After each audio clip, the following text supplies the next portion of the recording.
दोस्तों सेबी लगातार इन्वेस्टर्स के पॉइंट ऑफ व्यू से जो उनके लिए सही उनको लगता है उसको समझते हुए नए नए रूल्स लेकर आती रहती है। अभी सेबी नए म्यूचुअल फंड इन्वेस्टर्स के लिए और पुराने म्यूचुअल फंड इन्वेस्टर्स के लिए दो नए रूल्स में चेंजेस किया है और ये रूल्स को फॉलो कराने के लिए, इंश्योर करने के लिए कि जो इन्वेस्टर्स हैं वो इन रूल्स को फॉलो करें, उनको कभी कभी हार्श डिसीजन भी लेना पड़ता है। तो अगर आप ये दो रूल्स फॉलो नहीं करेंगे, आप ये दो चीजें नहीं करेंगे, तो आपका जो पैसा है वो आप रिडीम नहीं कर पाएंगे म्यूचुअल फंड से, और साथ ही साथ आपका एक टाइम के बाद जो म्यूचुअल फंड का जो पैसा है, जो आपका फोलियो है, वो फ्रीज भी कर दिया जाएगा। तो सेबी यहां पर दो नए नियम लेकर आया है। पहला नियम लाया है 2 फैक्टर ऑथेंटिफिकेशन का।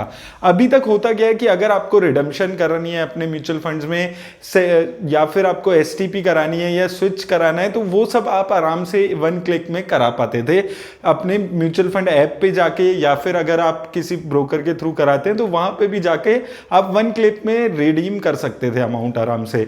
लेकिन अब नए रूल्स के हिसाब से आपको 2 फैक्टर ऑथेंटिकेशन करके ही अपना पैसा विड्रॉ कर पाएंगे। यानी कि जब भी आप रिडीम करने के बारे में कोशिश करेंगे तो आपके रजिस्टर्ड ईमेल एड्रेस पे और आपके रजिस्टर्ड मोबाइल पे ओटीपी आएगा। वो ओटीपी आप वेरीफाई करेंगे अपने ऐप पर और उसके बाद ही आप कोई भी रिडेम्पशन का रिक्वेस्ट पूरा कर पाएंगे। चाहे वो रिडेम्पशन हो, चाहे आप सिस्टमेटिक ट्रांसफर प्लान करते हैं या आप स्विच आउट करते हैं, तो बेसिकली आपको अपनी यूनिट्स निकालने के लिए 2 फैक्टर ऑथेंटिकेशन के साथ निकलना पड़ेगा। तो अगर आपने अभी तक अपना ईमेल आईडी यहां पर वेरीफाई नहीं कराया है या आपने अपना मोबाइल नंबर अपडेट नहीं कराया है, तो आप आज ही अपना मोबाइल नंबर अपडेट करा लें, अपना ईमेल आईडी भी अपडेट करा लें, क्योंकि मार्केट में वैसे ही इतनी ज्यादा गिरावट आ रही है। हो सकता है कभी आपको जल्दबाजी में सेम डे रिडम्पशन करानी हो और आपका जो मोबाइल नंबर है वो अपडेटेड ना हो म्यूचुअल फंड की वेबसाइट पे, और आप 2 फैक्टर ऑथेंटिफिकेशन की वजह से वो अपना पैसा ना निकाल पाए। तो ये चीज बहुत ज्यादा इंपॉर्टेंट है कि आप अपने मोबाइल नंबर, अपना ईमेल आईडी, जो भी लेटेस्ट आपका चल रहा है उसको अपनी अपडेट जरूर करा लें, क्योंकि रिडम्पशन अब बिना ओटीपी के नहीं होगी। तो ये चीज आप ध्यान रखिएगा। दूसरी चीज दोस्तों जो नया लेकर आई है सेबी, जो नया रूल लेकर आई है, वो दोस्तों होता क्या है कि हम लोग जब भी म्यूचुअल फंड यूनिट्स खरीदते हैं, हम एसआईपी कराते हैं, तो हम नॉमिनी का नाम भरते नहीं है। कुछ लोग भरते हैं, कुछ लोग नहीं भरते हैं। मैंडेटरी अभी तक नहीं था कि नॉमिनी का नाम आपको भरना है, लेकिन अब से जो 1 अगस्त ऑनवर्ड जो भी नए इन्वेस्टर्स अपना म्यूचुअल फंड में इन्वेस्ट करने के बारे में सोचेंगे, उनके लिए ये चीज मैंडेटरी हो गई है कि उनको अपने नॉमिनी का नाम फाइल करना ही करना होगा। और साथ में अगर आपको लगता है कि आपका कोई ऐसा नॉमिनी नहीं है जिसको आप ये म्यूचुअल फंड्स की यूनिट देना चाहते हैं, तो आपको एक डिक्लेरेशन फॉर्म मिलेगा। वो डिक्लेरेशन फॉर्म में आपको स्पेसिफिकली बताना होगा कि आप नॉमिनी का नाम नहीं भरवाना चाहते, आप ये म्यूचुअल फंड की यूनिट्स किसी को नहीं देना चाहते।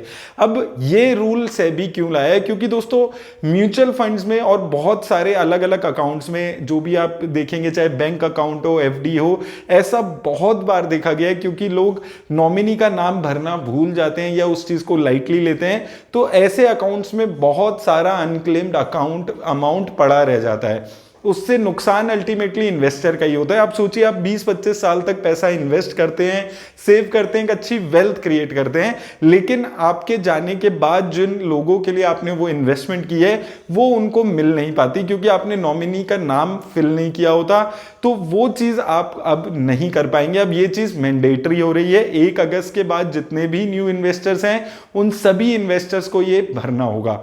अगर आप ओल्ड इन्वेस्टर हैं, आप ऑलरेडी इन्वेस्ट कर रहे हैं, तो आप लोगों को भी ये चीज अपने अकाउंट में जाके करनी होगी। अभी बहुत सारे म्यूचुअल फंड्स ऑलरेडी ये मेल सर्कुलेट कर रहे हैं। तो आप अगर अभी तक आपने नॉमिनी फाइल नहीं किया है, तो आपको भी अब मैंडेटरी है कि आपको नॉमिनी फाइल करना होगा। और आपको भी ये चीज करनी होगी कि अगर आप नॉमिनी का नाम नहीं लेना चाहते, कोई नॉमिनी आप नहीं बनाना चाहते, तो पुराने इन्वेस्टर्स के पास भी ये ऑप्शन होगी कि वो एक डिक्लेरेशन दे कि अब उनको कोई नॉमिनी नहीं चाहिए अपने अकाउंट पे। तो ये पुराने इन्वेस्टर्स के लिए भी ये चीज एप्लीकेबल होगी। साथ में दोस्तों, अगर आप एक पुराने इन्वेस्टर हैं और आप इस चीज में ढिलाई लेते हैं, आप इसको सीरियसली नहीं लेंगे, तो 31 मार्च 2023 तक अगर आप ये चीज नहीं करते हैं तो आपका account mutual fund company freeze कर देगी। आप उसमें कोई ट्रांजैक्शन नहीं कर पाएंगे, ना आप उसमें नया कोई पैसा डाल पाएंगे, ना उससे आप कोई पैसा निकाल पाएंगे। तो मैं आपको यही बोलूंगा कि 31 मार्च का वेट करने से अच्छा है कि आप आज ही ये ये वाली चीज कर दें, क्योंकि ये बहुत जरूरी होती है। मैं हमेशा आपको ये चीज बोलता हुआ आया हूं कि म्यूचुअल फंड्स में नॉमिनी भरना बहुत ज्यादा जरूरी होता है। ये एक बहुत ज्यादा अच्छा स्टेप लिया है सेबी ने कि उन्होंने ये चीज मैंडेटरी कर दिया, और जो लोग ये चीज फॉलो नहीं करेंगे उनके अकाउंट्स को फ्रीज कर दिया जाएगा और वो लोग अभी फर्दर ट्रांजैक्शन नहीं कर पाएंगे। तो अल्टीमेटली अब ये चीज आपको करनी ही होगी। और साथ में दोस्तों एक चीज आप और याद रखिएगा कि नॉमिनी की डिटेल्स जब भी आप भरते हैं तो नॉमिनी का मेल आईडी, नॉमिनी की फोन नंबर, ये सारी चीजें भी आप अपडेटेड रखें। अगर आपके नॉमिनी के अकाउंट डिटेल्स चेंज होती है या कोई और डिटेल्स चेंज होती है तो ये चीज को भी आप रेगुलरली अपडेट जरूर करें, क्योंकि अगर अनफॉर्चुनेटली आपको कुछ होता है तो आपके जाने के बाद जिसको भी वो पैसा मिलना है उसको मुश्किल नहीं होगी वो पैसा मिलने में, अगर आपने सारी चीजें रेगुलरली अपडेटेड अपने उस अकाउंट में फिल की होगी। तो ये दो चीजें हैं